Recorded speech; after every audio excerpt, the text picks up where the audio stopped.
Itu bertauhid. Ustaz Salman tidak faham. Al-ibrah bi umumil lafz. Tidak faham antara zahir ayat Quran dengan makna. Ini masalah Itu yang bukan ayat Quran, itu asar salaf. ya, sama. Ayat Quran cakap benda sama, salaf cakap benda yang sama. Kedua-duanya Ustaz Salman gagal faham.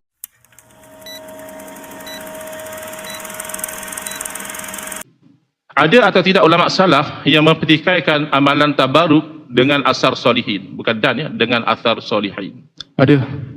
Ya, siapa? Sayyidina Umar Melarang? apabila disampaikan kepada orang pergi melakukan tabaruk dengan asar Nabi Daniel, beliau meminta mengarahkan untuk pindahkan kubur Nabi Ya, Daniel. ulama mana yang memahami perbuatan itu sebagai melarang?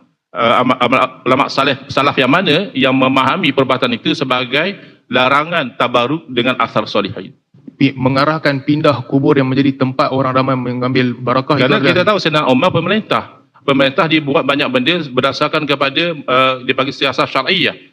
Jadi Ustaz Salman memahami itu sebagai larangan kesekurang-kurangnya. Tentulah ada ulama-ulama salaf yang perasan kalau itu larangan tabaruk dengan asar solihin.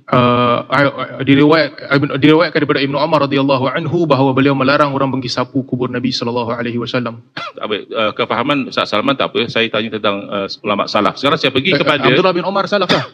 ya, tapi melarang itu Ustaz Salman memahami sebagai melarang sebagai tabaruk dengan orang soleh. Saya tanya ulama salaf yang memahami kejadian-kejadian ini sebagai larangan. Baik, seterusnya masih tak banyak.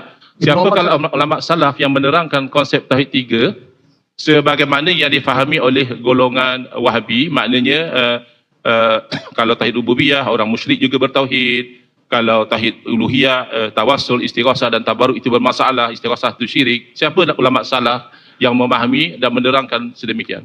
Telah ijma' ulama salaf bahawa orang musyrik dalam konteks yang diceritakan oleh Al-Quran, mereka percaya dengan tauhid rububiyah kecuali aswajah. Mana catatan ijma'? Jadi Ustaz Salman bawa bukti dakwaan Ustaz Salman kononnya telah ijma' ulama salaf bahawa orang musyrik bertauhid dengan tauhid rububiyah. Tidak siapa yang mentafsirkan Siapa? Maknanya kita minta bukti nanti ya, sebab masih terbatas. Siapa ulama salaf yang menyebut Abu Lahab, Abu Jahal dan musyrikin Quraisy bertauhid rububiyah? Qatadah dan Mujahid sebut. Kalau kamu tanya siapakah yang menciptakan kamu, siapakah yang memberi rezeki kepada kamu, mereka akan jawab Allah. Itu Quran pun sebut. Tapi bertauhid. Bertauhid lah tu. Menciptakan kamu, bertauhid rububiyah lah tu. Bertauhid kan lawannya syirik. Menciptakan, kalau dia mengiktikad yang lain juga boleh menciptakan, masih syirik. Itu bertauhid lah. Ustaz Salman tidak faham. Al-ibrah bi umumil lafz. Tidak faham antara zahir ayat Quran dengan makna. Ini masalah Itu yang bukan ayat Quran, itu asar salaf. ya, sama. Ayat Quran cakap benda sama, salaf cakap benda yang sama. Kedua-duanya Ustaz Salman gagal faham. Mujahid kata kalau kamu tanya kat mereka siapa bagi rezeki kepada Ada kamu. Mujahid kata Abu Jahal bertauhid dengan tauhid rububiyah? Sebagaimana tak ada siapa pun kata sila belajar tauhid 20 sifat 20. Lain tu. Jangan spin jauh sangat. Jangan lari jauh sangat Ustaz Salman. Kita fokus di sini Ustaz. Ya, tidak ada ulama salaf yang mengatakan Abu Jahal boleh bertauhid, kan senang gitu. Baik. Tak apa, masa pun sudah tidak banyak. Tak apalah. Mungkin Ustaz Salman pun nanti. Apa definisi ibadah pada pandangan Wahabi? Kalau sempat jawab, silakan. Terima kasih.